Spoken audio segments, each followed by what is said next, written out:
지난주 설교에서는 하나님의 나라의 본질과 그것을 현재 우리 삶 속에서 어떻게 경험할 수 있는지에 대해서 말씀을 함께 나누었습니다.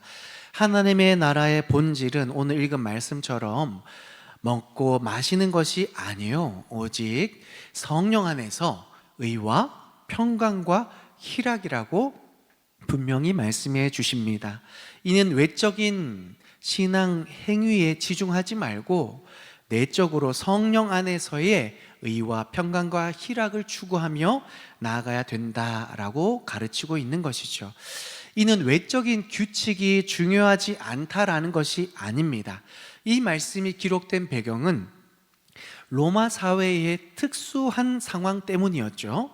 당시 시장에 유통되는 대부분의 고기들은 우상의 제물에 먼저 제단에 먼저 바쳐진 것들이었기 때문에 어떤 성도들은 이것을 먹는 것은 율법을 범하는 것이다, 부정한 일이다 라고 여기는가 하면, 어떤 부류의 성도들은 이 특수한 상황을 인지하면서 믿음으로 받으면 부정할 것이 없다라고 여기는 또 한 부류의 성도들이 있었기 때문에 첨예한 갈등을 이루고 있는 상황이었습니다. 이런 상황 속에서 사도 바울이 외적인 것에 치중하지 말라는 의미에서 먹고 마시는 것이 하나님의 나라가 아니라 성령 안에서 우리와 함께 하시며 우리를 이끌어 주시는 성령의 인도하심을 따라 우리 속사람이 의와 평강과 희락에 이르는 것이 중요하다라는 말씀을 가르쳐 주고 있는 것입니다. 하나님의 나라는 장소적 개념이 아니라 하나님의 통치가 임하는 그 어느든 어느 때든 하나님의 나라가 된다라고 말씀을 드렸습니다. 따라서 내가 오늘 어떤 마음으로 살아가느냐, 삶의 어떤 기준을 두고 살아가느냐에 이미 시작된 하나님의 나라를 내가 누릴 수 있느냐 누리지 못하느냐가 결정되는 것이죠. 세상에 어떤 것도 부러울 것이 없는 그 이유는 우리가 하나님의 나라를, 현재적으로 임하는 그 하나님의 나라를 이미 경험하였기 때문에 세상에 어떤 것도 부러울 것이 없는, 높은 산이 거친 들이 우리의 눈앞에 펼쳐진다 할지라도 슬픔이요 낙심이 아니라 그 안에서도 기뻐할 수 있는 이유와 소망을 발견하는 믿음의 성도들이 되는 줄 믿습니다. 지난 한 주간 이 하나님의 나라를 누리며 살아가셨습니까? 그 하나님의 나라를 지금도 고백하고 계십니까? 우리가 이 땅에 삶을 살아가면서 이 나라의 기쁨과 즐거움을 세상에 빼앗기지 않기를 소망합니다. 이게 피로 값주고 사신 구원받은 성도의 특권이요 축복입니다. 하나님 나라 안에 거하는 사람은 이 축복의 놀라움을 고백할 수 있지만, 그 하나님 나라 안에 들어가 보지 않은 사람은 예수를 믿는다 하면서도 여전히 세상에 돈 많은 사람이 부럽고, 남의 집 잘 되는 것이 부럽고, 나는 왜 이것밖에 되지 않을까 스스로 자책하며 원망하고 불평하는 삶을 멈추지 못합니다. 바라건대 하나님의 나라 안으로 들어가셔서 그분이 우리를 다스려 주시는 그 은혜의 놀라움 속에 의와 평강과 희락을 이루며 예수님이 우리에게 새롭게 열어주신 새날, 그 축복의 새날을 반드시 누리며 살아가는 우리 모든 성도님 되시기를 주님의 이름으로 축복합니다. 사랑하는 성도 여러분, 주님의 나라는 세상의 어떤 즐거움보다 귀한 줄 믿습니다. 따라서 여기 임하신 하나님의 나라를 우리는 사모하며 그 안으로 들어가야 합니다. 그런 마음으로 이 시간, 우리가 찬양 시간이 끝났지만 한 번 더 찬양할 거예요. 간절히 기도하는 마음으로. 찬양은 곡조 섞인 기도라고 하잖아요. 그래서 하나님 나라가 내 안에 임하여 주옵소서, 하나님의 나라의 그 기쁨을 내 안에 회복시켜 주옵소서, 그런 믿음의 고백으로 함께 기도하는 마음으로 함께 찬양했으면 좋겠습니다.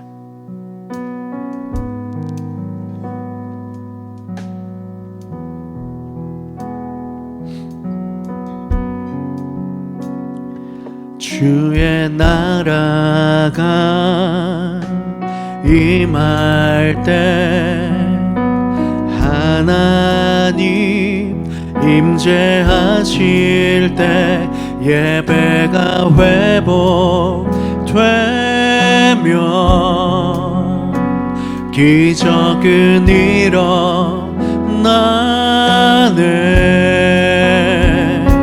전능하신 주 영원하신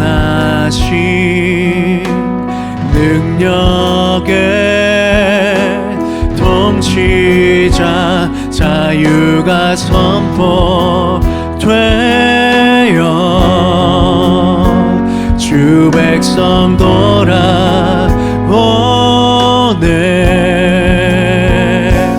하나님 나라 임하소서. 영광과 존귀 능력과 위엄 놀라운 사랑의 기적의 하나님 지금 이곳에 오소서. 주의 나라가 주의 나라가 임할 때 하나님 임재하실 때 예배가 회복되면 기적은 일어나네. 전능하신 주 영원하신 능력의 통치자 자유가 선포되어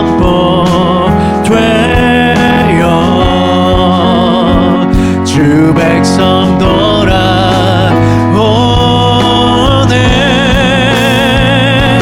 하나님 나라 임하소서.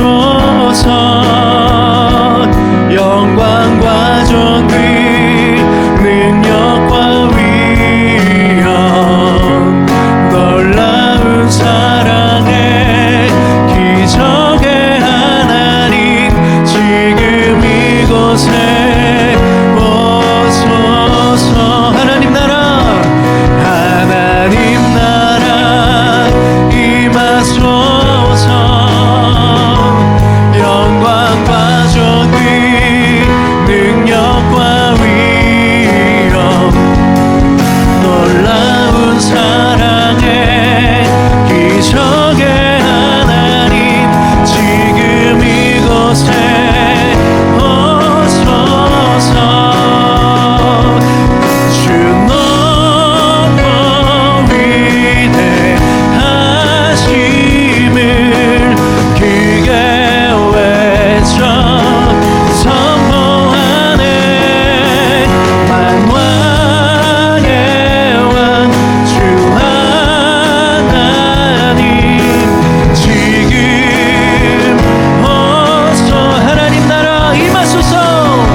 하나님 나라 임하소서.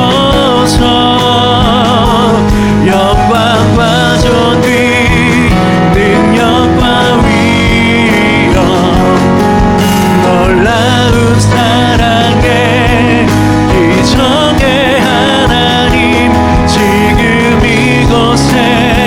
우리 다시 한번 더 하나님 나라 임하소서.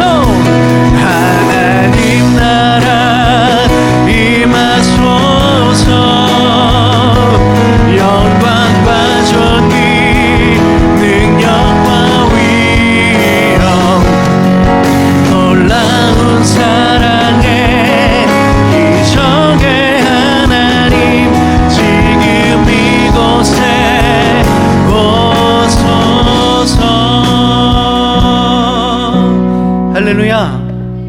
하나님의 나라를 구하고 찾는 곳에 하나님은 불꽃처럼 임하여 주실 줄 믿습니다.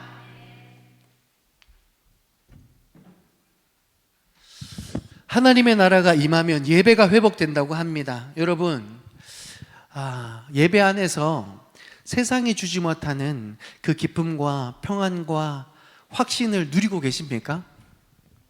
정말 아멘이세요? 그게 예배의 특권이에요. 여러분, 매주 모일 때마다, 주의 이름으로 모일 때마다 이 예배에 놀라운 회복의 역사를 경험하시기를 간절히 축복합니다. 그래서 우리 성도들은요, 왜 화장실 들어갈 때 하고 나올 때 얼굴 표정이 다르잖아요. 그쵸? 예배당 들어올 때 표정과 예배당 걸어 나갈 때 표정이 분명히 다르시기를 간절히 소망합니다. 그렇죠? 울상으로 왔다가 웃상으로 나가면서, 그래, 하나님 살아계시고 나를 사랑하시는데 다시 한 번 더 내가 힘을 내야지. 그렇게 뚜벅뚜벅 세상을 향하여 힘있게 걸어나가는 역사가 있기를 소망합니다. 그게 하나님 나라입니다. 세상에 내 고집, 내 생각 따라 살다가 여러 가지 많은 실패와 또 내가 이해가 되지 않는 상황들을 맞닥뜨리게 될 때에 우리는 고민할 수밖에 없고 슬퍼할 수밖에 없는데, 주의 전에 나와 하나님을 찬양하고 하나님을 묵상하다 보니까 우리가 이해되진 않아도 명확하게 붙들 수 있는 한 가지, 주님 살아계시고 나와 함께하고 계신다. 그것이 내 안에 온전히 확신이 되어지면서, 그래, 까짓거 한번 해보지 뭐, 그런 믿음으로 힘있게 걸어나가는 그 변화가 예배 가운데 임하게 되는데, 성경은 이것을 하나님 나라라 그래요. 하나님 우리를 붙들어 주시니까, 하나님 우리를 인도해 주시니까 그 인생에는 실패가 없습니다. 오직 하나님의 영광일 뿐입니다. 그러니 실패가 없으니, 하나님의 영광밖에 없으니 그 인생은 가치 있을 수밖에 없습니다. 단 하루를 살더라도 의미 있게 가치 있게 살아가면서 결코 행복을 놓치지 않는 그런 삶이 하나님의 나라 안에 들어가 있는 믿음의 성도의 삶인 것입니다. 이것이 바로 지난주 우리가 나누었던 의를 쫓아 살아가는 삶의 모습이에요. 예수님을 믿기 전까지는 내 생각, 내 고집대로 살아오다가 예수님을 만나니까 우리가 밭에 감추인 보화를 발견한 것처럼 이제는 이전의 모든 것은 다 쓸데없어. 사도 바울과 같이 배설물로 여기면서, 사실은 세상 가운데 자랑할 만한 것들이었잖아요. 집안도 좋고 실력도 좋고, 그리고 자기가 그동안 해놓은 업적들도 충분하고, 그래서 사람들이 막 자랑할 게 너무너무 많은데도 불구하고 사도 바울은 예수님을 만나면서 그거 다 똥이라는 거예요. 다 배설물이, 쓸데없는 거라는 거예요. 왜요? 예수님을 만나고 그 안에 있는 사랑을 경험하고 복음의 능력을 경험하니까, 야, 이거 다 필요 없다라고 느껴지고, 오직 그리스도 예수 안에 살아가는 그 삶이야말로 내 인생을 가장 고상하게 만드는 비결이구나, 사도 바울이 고백했다라는 거죠. 의를 쫓아 살아가면서 이 믿음의 고백이 우리에게도 온전히 살아 숨쉴 수 있기를 바랍니다. 여러분, 그랬으면 좋겠어요. 이번에 우리 자녀가 좋은 직장 취직했잖아, 좋은 대학 들어갔잖아, 자랑할 수 있죠. 그쵸? 그런데 자기 자식 자랑으로 끝내면 예수 안 믿는 사람, 자기 자랑으로 끝내는 게 아니라 그 뒤에 뭘로 끝나야 돼요? 오직 주의 은혜입니다. 예, 이것이 예수 믿는 사람. 교회 안에서요 1절만 하고 끝내는 분들이 있어요. 그러면 옆에 분들이 뭔가 아쉬워야지, 뭔가 아쉬운데 뭐가 빠졌는 것 같아? 라고 말하면서 오직 주의 은혜입니다 라고 말할 수 있는 2절까지 다 완성이 돼야 자랑할 수 있는 거예요. 그쵸? 앞으로 2절 안 하고 1절만 하는 분들이 있으면 뭐 해야 된다? 뭔가 빠진 것 같은데. 자, 오늘은요 두 번째, 평강에 대해서 함께 살펴보고자 합니다. 평강은 헬라어로 에이레네입니다. 따라해 보실까요? 에이레네. 모르셔도 돼요. 오늘 제가 설교 준비를 하는데요, 이게 에어컨을 이제 안 틀고 싶어서 문을 활짝 열고 설교 준비를 하는데, 야, 정말 이제 깊어져 가고 있어요. 막 지금 깊이 있게 설교 준비를 하고 있는데 사탄이 들린 거예요. 뭐냐면 바깥에서 까마귀가 계속 그러는 거예요. 제가 처음에는 집중하느라 몰랐는데 사람이 점점 집중이 흐트러지잖아요. 이 까마귀 소리가 너무 거슬리는 거예요. 그러니까 주여 하고 다시 쓰려고 하는데 이러니까 이제 짜증이 막 스물스물 올라오는 거죠. 집중이 이제 전혀 안 되기 시작하는 거예요. 그럴 때 제가 최후의 선택한 보루, 에어팟을 낍니다. 이어폰을 딱 끼고 찬양을 틀죠. 하나님 나라 임하소서 막 찬양이 흘러나옵니다. 다시 은혜가 제 속에 임하면서 설교에 집중하게 되죠. 여러분, 제가 이어폰을 끼면서 다시 하나님을 묵상하고 설교하는 동안 까마귀가 울었을까요? 안 울었을까요? 도망을 갔다고요? 울었죠. 지 울고 싶은 만큼 울다 갔겠죠. 분명히 까마귀는 계속 울었어요. 그런데 제가 에어팟을 끼고 찬양을 듣는 순간 그 소리가 가까이 있는 것이 아니라 제 귀에 무슨 소리가 가까이 들려요? 찬양 소리가 가까이 들려요. 그러니 여전히 까마귀가 울고 있지만 그곳이 나에게 문제가 돼요? 안 돼요? 안 돼요. 이게 에이레네입니다. 우리가 평강이라고 생각하면 우리의 현실이 바뀌어져서 더 이상 아무 문제가 없는 상태를 오해할 때가 있어요. 아닙니다. 예수 믿는 사람도 현실의 문제 속에 힘들어할 수 있죠. 한숨 지을 때가 있습니다. 그럼에도 불구하고 그 모든 문제를 내가 해결하려는 것이 아니라 주님 나와 함께 하시고 이 고통을 변하여 기쁨이 되게 하시고 이 고난을 통하여 나를 온전히 믿음의 한 사람으로 만들어 가시기 위한 선하신 주님의 계획의 과정 속에 있습니다. 그러니 내가 이 뼈아픈 현실 속에서 내 힘이 아니라 주님이 공급하여 주시는 그 힘을 가지고 내가 오늘을 살아내겠습니다 라고 믿음으로 결단하면서 세상의 어떤 것을 가까이 하는 것이 아니라 나의 인생을 붙들고 계시는 그 하나님과 함께 동행하며 그분이 공급하여 주시는 힘으로만 살아내겠습니다 라고 결단할 때에 그 믿음을 기뻐하시는 하나님이 내 심령을 붙잡아 주시고 내 생각을 붙잡아 주시고 나의 걸음을 붙잡아 주셔서 문제가 더 이상 문제가 되는 것이 아니라 그 문제가 오히려 디딤돌이 되어서 하나님의 은혜의 자리로 나아갈 수 있게 되는 것이죠. 그 주님의 은혜와 사랑이 내 안에 온전히 역사되면서 내가 우르나 좌르나 치우치지 않고 내가 걸어가야 할 그 길을 믿음으로 뚜벅뚜벅 걸어갈 수 있게 되는 그 상태를 에이레네 평강이라고 말할 수 있는 것입니다. 여러분, 신약의 그 헬라어를 에이레네라고 부른다면 구약의 히브리어로 평강은 뭘까요? 많이 들어봐서 제가 한번 문제 내봐도 괜찮을 것 같아요. 평강, 히브리어로. 그쵸? 우와, 장로님 쪽에서 소리가 들린 것 같긴 한데 장로님이 아닐 수도 있어요. 샬롬입니다. 그쵸? 여러분, 근데 그거 아세요? 요즘 수요일 날 열왕기상을 묵상하고 있단 말이죠. 특히 솔로몬 본문을 이렇게 계속 다루고 있는데 솔로몬 그 이름의 뜻에 샬롬이 들어가 있어요. 모르셨죠? 그래서 읽으면 샬롬몬, 솔로몬인 거죠. 평화의 사람으로 다윗의 아들로서 하나님이 약속하신 평화와 번영의 때를 누린 축복의 왕이었던 것입니다. 그런데 솔로몬 초기에는 하나님의 지혜를 구하며 하나님의 뜻을 따르는 평화의 왕으로 통치한 것은 분명합니다.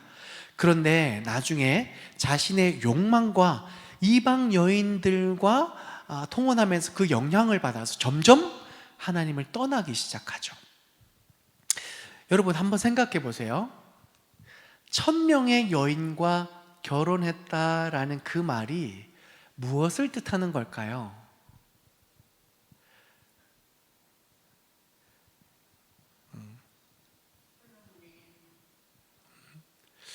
그렇게 해석하면 솔로몬 너무 호색한 아닙니까? 그건 좀 빼고 1000명의 여인과 결혼을 했다. 그만큼 왕권이 강했다라는 거죠. 그만큼 재산도 있었다라는 겁니다. 그렇죠? 그리고 우리가 잘 알듯이 1000명의 여인과 왜 결혼했어요? 이스라엘의 평화와 안녕을 가져오기 위해서, 전쟁을 없애기 위해서 국혼을 했던 겁니다. 그렇죠?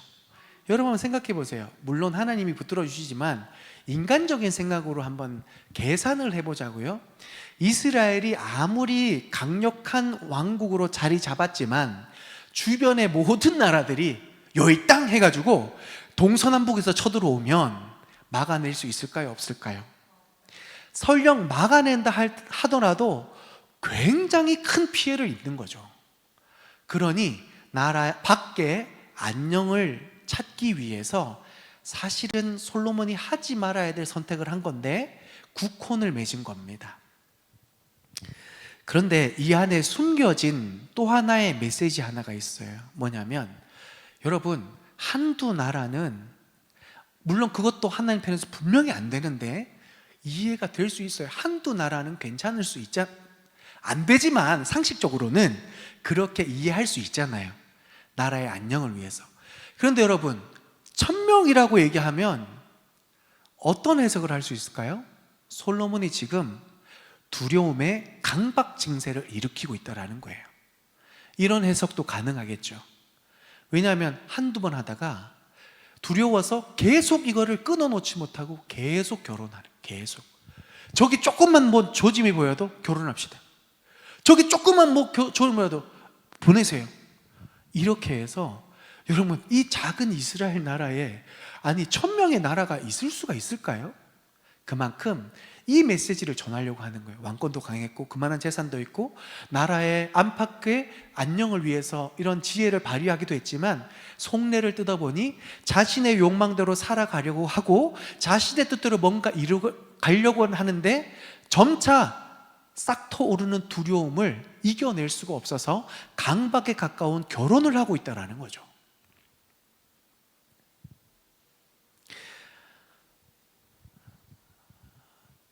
솔로몬은 결국 자기 손으로 자기 왕국을 망치고 있었던 겁니다. 솔로몬의 이름에 진정한 샬롬, 하나님으로 말미암은 샬롬은 빠지고 화려한 겉모습만 덩그러니 남아있게 된 것입니다. 요즘 이런 사람들 얼마나 많습니까? 겉은 멀쩡한데 속은 엉망진창인 분들이 있습니다. 여러분, 주위를 한번 이렇게 둘러보세요. 빨리 주위를 한번 빨리 둘러보세요. 멀쩡하죠? 뭐가 이상해 보이는 사람들 아무도 없죠. 그쵸? 문제 있어 보이는 사람들도 거의 없어요. 안 들키려고 씩 더 웃잖아요 지금. 그런데요, 말을 안 해서 그렇지 누구나 문제 하나씩은 다 가지고 우리는 살아갑니다. 문제가 있다라는 것이 문제인 것이 아니라, 그런데 이 문제를 어떻게 대하고 있느냐, 어떻게 풀어가고 있느냐가 문제인 거죠. 솔로몬이요, 이 문제를 어떻게 풀어가느냐에 잘못된 방식을 선택한 거예요. 여러분, 혹시 우로보로스라는 그리스 신화에 나오는 상징 혹시 아십니까? 우로보로스. 네, 모르실 것 같아서 그림을 준비했어요. 그림 하나 보여주세요. 지금 뱀이 뭘 물고 있어요? 자기 꼬리를 물고 있어요. 그쵸? 아플까요? 안 아플까요? 아프죠, 당연히. 자기 꼬리를 누가 물고 있는 거야. 아파. 화가 나. 이거 빨리 없애야 될 것 같은 거예요. 그래서 힘있게 다시 그걸 꽉 뭅니다. 그만 물라고. 꽉 물었더니 어떻게 돼요? 또 꼬리가 더 아파요. 더 화가 나고 더 위기의식을 느껴서 더 세게 뭅니다. 그럼 어떻게 돼요? 진짜 아파요. 이게 우로보로스인데요, 결국 자기를 스스로 상하게 하는 일을 계속적으로 반복하는 겁니다. 왜요? 자기가 지금 자기 꼬리를 물고 있다는 걸 모르면 자기도 모른 채 자기를 자꾸 상하게 하는 거예요. 솔로몬이 이 실수를 범하는 겁니다. 나라의 안녕을 위해서 국헌이라는 걸 했는데 이게 하나님 앞에 죄가 되고 문제가 되고 그 결과가 분명히 안 좋을 거라는 것을 점점 잊어갑니다. 그런데 눈앞에 불어닥치는 나라의 위태로움이 자꾸 보이면서 또 결혼해야 되겠다, 또 결혼해야 되겠다, 또 이걸 어떻게 해야 되겠다, 멈추지 않고 점점 이 일을 반복하다 보니 솔로몬의 마음이 드디어 하나님 앞에 돌아서게 되는 겁니다. 그래서 뭔가를 수도 없이 하고 있어서 그것이 1000번인 거잖아요. 수도 없이 하고 있음에도 불구하고 솔로몬은 여전히 그 마음에 평강을 잃어버렸던 겁니다. 무엇은 세상의 무언가는 붙잡았지만 무엇을 놓아버린 거예요? 하나님의 은혜를 놓아버린 거예요.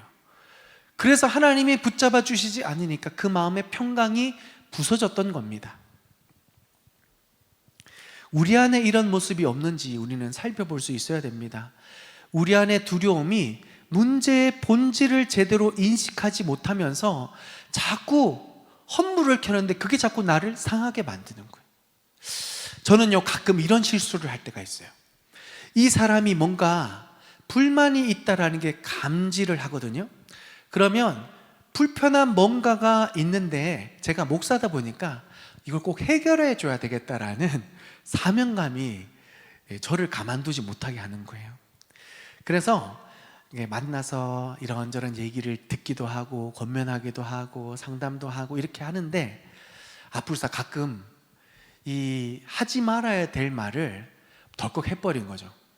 저도 사람인지라 최선을 다해서 이 사람의 마음을 어떻게든 좀 풀고 이렇게 하려고 하는데 아이고 이거는 나오지 말았을 때 말인데 주워 담을 수가 없잖아요. 이미 해버렸으니 또 변명하느라 또 이렇게 막. 근데 여러분 이거 다 아시죠? 뱉은 말은 주워 담을 수 있다 없다? 그래서 집에 가서요 막 지금 또 왜 그랬지? 왜 그런 말을 했지? 혼자 더 막 고민합니다. 선한 의도로 뭔가를 했든 말든 이 말을 주워 담을 수가 없어. 어떻게 수습을 하지? 어떻게 주워 담지? 안 되는 거예요. 그 야밤에 산책을 나갑니다. 주여 나가죠. 근데 이게 잊혀져요? 안 잊혀져요? 안 잊혀져요. 집에 들어와서 씻고 하는데 잠이 안 와요. 그럼 또 유튜브 쇼츠로 막 봅니다. 잊어버리려고. 죄송해요. 쇼츠를 막 봐요. 안 잊혀져요. 지쳐서 잠이 듭니다. 그 다음날 새벽에 일어나면 피곤할까요? 아니면 안 피곤할까요? 그렇죠. 제가 종종 범하는 실수가 이거예요. 제가요 뭔가 실수를 해요. 그러면 하나님 앞에 나와 기도해야 되는데 저도 사람인지라 잊어버리려고 하는 게 먼저가 되는 거예요. 빨리 잊어버려야지. 빨리 잊어버려야지. 왜냐면 이거 못 잊어버리면 자꾸 스트레스가 올라오니까 막 더 많은 실수를 하게 되는 경향이 있더라고요. 그러니까 막 이거 잊어버려야지. 안 되니까 저 스스로 저를 상하게 하는 바보 같은 짓을 하고 있는 거예요. 근데 여러분 제가 비밀인데 오늘 여기 나오신 분들은 알려드려도 될 것 같아요. 그럴 때 제가 있잖아요 잊혀지지 않고 자꾸 꼬리에 꼬리를 무는 이런 생각들이 자꾸 틈타게 될 때 저는 이제 이렇게 하기로 결심하고 적용하고 있어요. 생각이 탁 틈탈 때 주여 이렇게 말하는 거죠. 주여 이건 아니죠. 주여 아닙니다. 주여 생각이 날 때마다 주여라고 외치는 거예요. 농담작가학교 자모니까 유튜브 쇼츠 보다가 예수 믿는 사람이 차에 타면 반드시 이걸 해야 시동이 걸린다 그래요. 뭘까요? 차에 탔을 때 으차가 아니라 주여 이렇게 해야 시동이 걸리는 거예요. 보지 말아야 되겠다. 여러분 그런 것처럼 우리 마음속에요 자꾸 꼬리에 꼬리를 무는 부정적인 생각이 있을 때 주님의 이름을 외치십시오. 저는 개인적으로 이렇게 생각합니다. 주여 외친다고 갑자기 그 생각이 사라지느냐? 그렇지 않더라고요. 적어도 내 꼬리를 무는 짓은 안 하더라고요. 이해되세요? 또 저는 그래요. 차라리 눈을 감고 에어팟을 또 낍니다. 뭐 할까요? 말씀을 틀어요. 말씀을 틀어놓고 이 말씀에 계속 집중합니다. 그리고 잠들어요. 그러면 적어도 자기 꼬리를 무는 짓은 안 해요. 이해되세요? 여러분, 사람은 연약해서요, 안 하고 싶다고 안 할 수 있느냐? 그렇지 못하죠.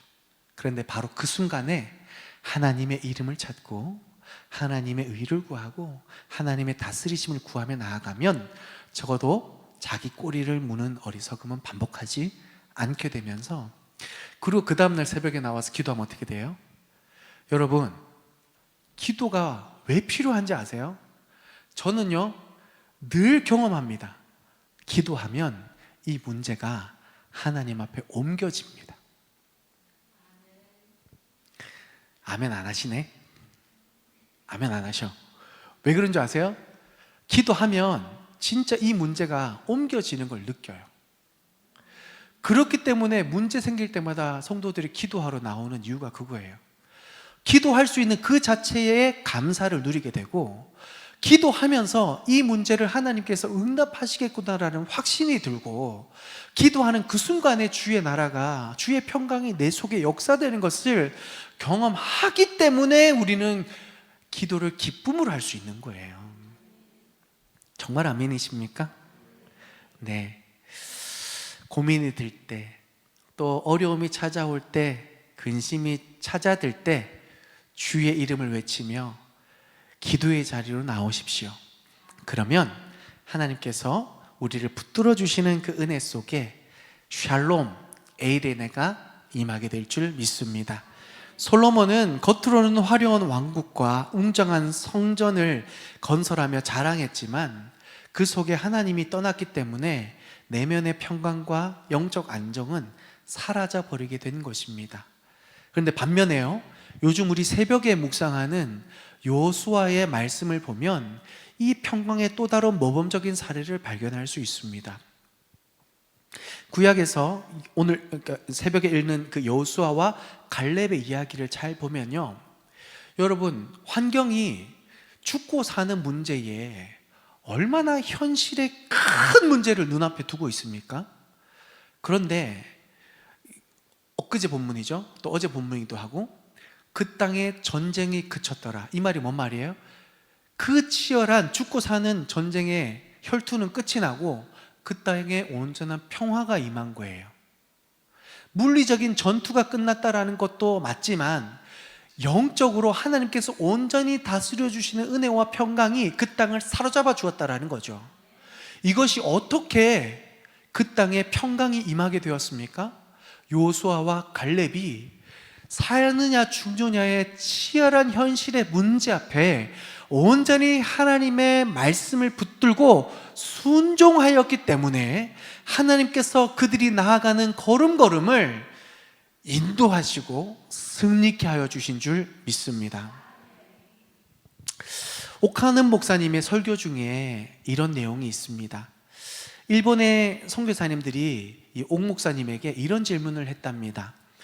목사님, 한국 교회는 어떻게 그런 짧은 역사 속에서 기적과 같은 부흥을 이룰 수가 있었습니까? 그 비결이 뭡니까?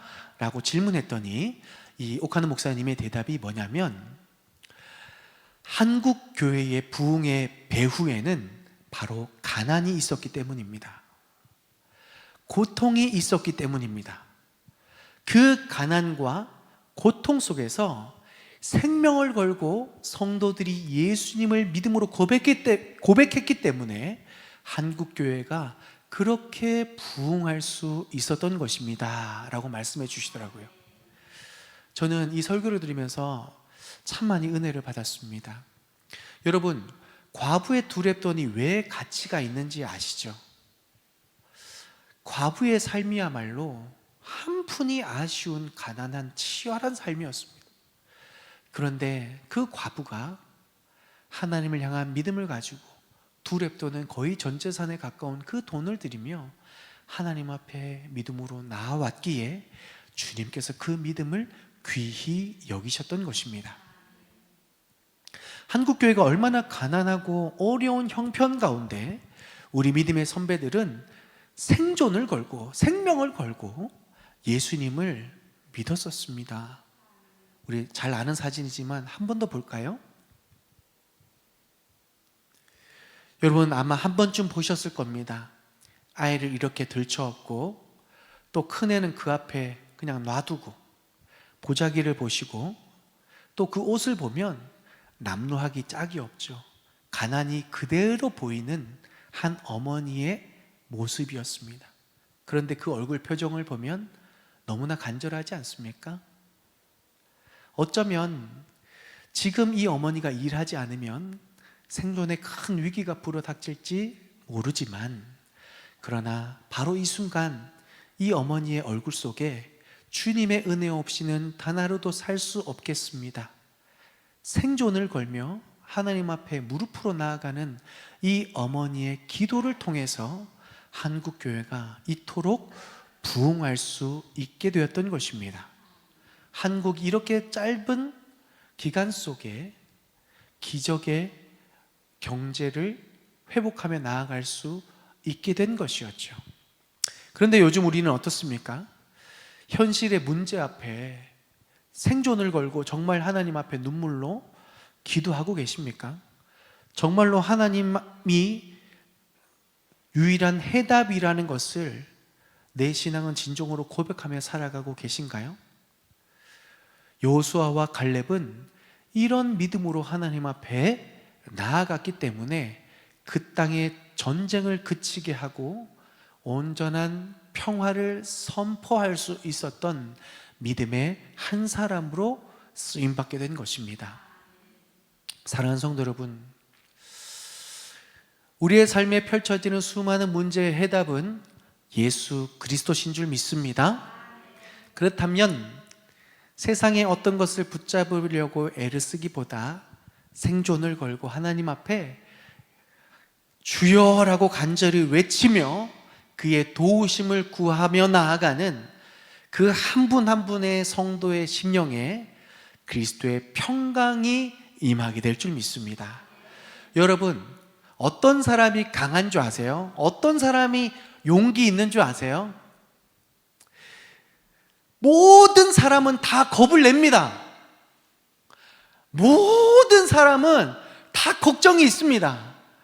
그럼에도 불구하고 계속 그 일을 할 수 있는 사람이 용기가 있는 사람이고 진짜 믿음이 있는 사람인 줄 믿습니다.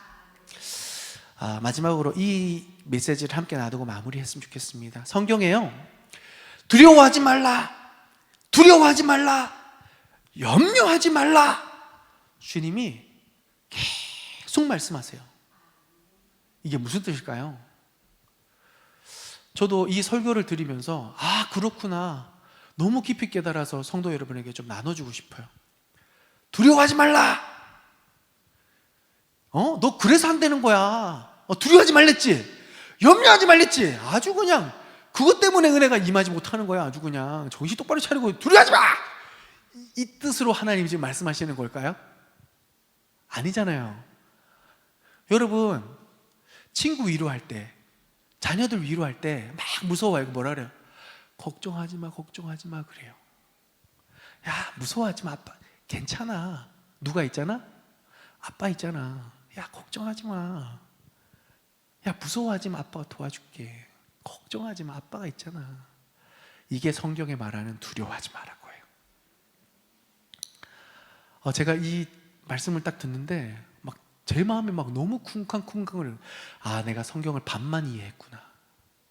하나님의 진짜 메시지는 두려워하지 마 이게 아니고 걱정하지 마, 내가 함께 하잖아, 내가 도와줄 거야, 염려하지 마, 나 무시하지 마, 나 생각보다 괜찮다, 내가 생각보다 능력 있다, 내가 생각보다 대단한 사람이다, 걱정하지 마. 중요한 건 뭐야? 내 손 잡아, 이거잖아요. 믿음으로 그 손을 잡는 성도에게 평강이 임하고 계속적으로 믿음의 걸음을 걸어갈 수 있는 그 힘이 우리 주님으로부터 임하게 될 때에 하나님의 나라의 그 평강이 우리 모든 성도의 삶 가운데 임하게 될 줄 믿습니다.